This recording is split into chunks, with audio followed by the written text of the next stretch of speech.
Tarantula! Tarantula! Tarantula! Thank you.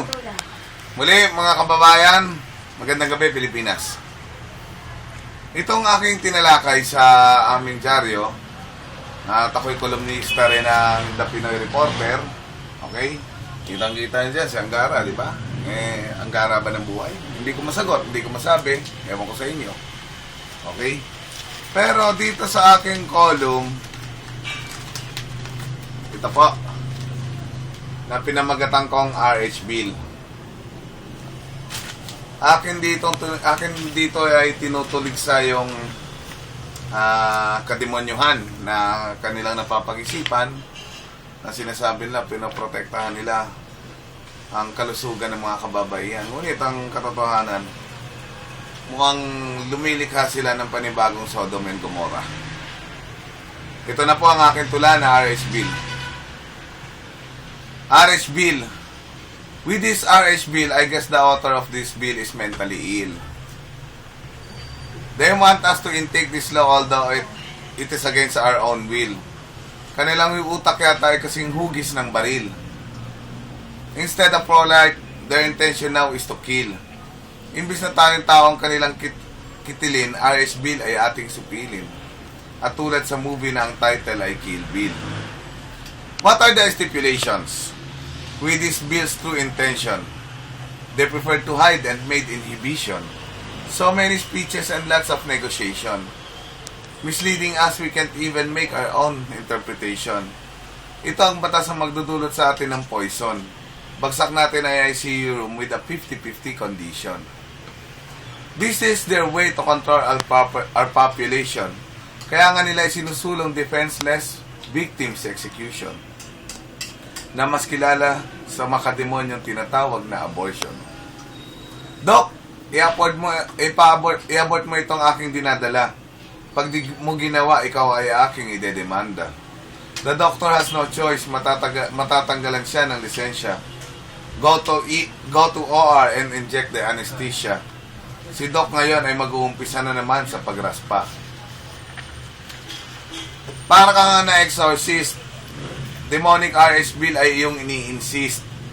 Habang kami naman ay nagre-resist, especially Christians and groups of moralists. Sana bukas dito sa ating mundo ay hindi ka na mag-exist. Pinabilib ako ni Senator Soto. Sa RH Bill, kumontra ng todo-todo.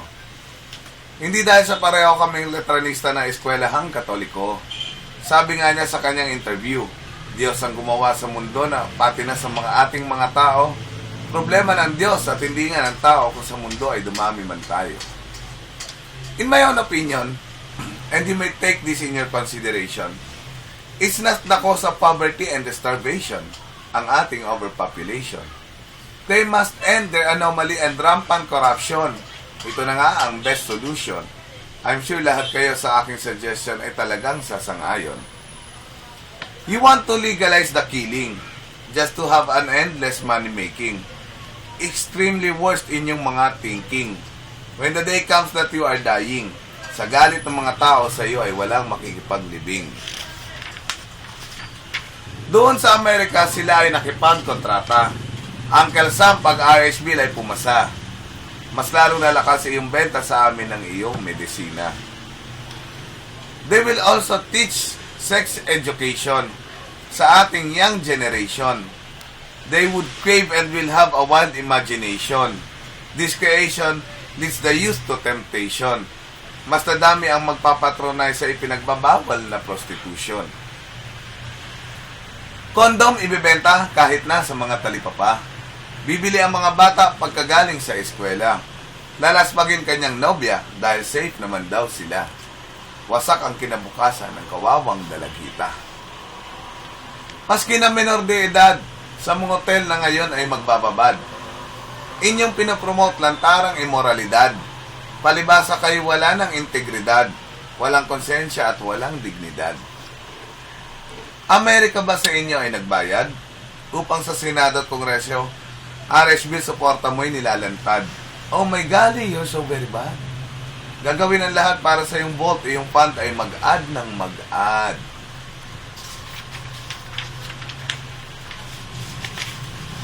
Kunwari ang concern nyo ay mapangalagaan katawan ng mga ina.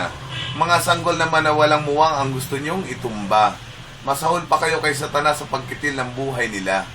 Sana kayo ay napasama sa paggunaw ng Sodom and Gomorrah.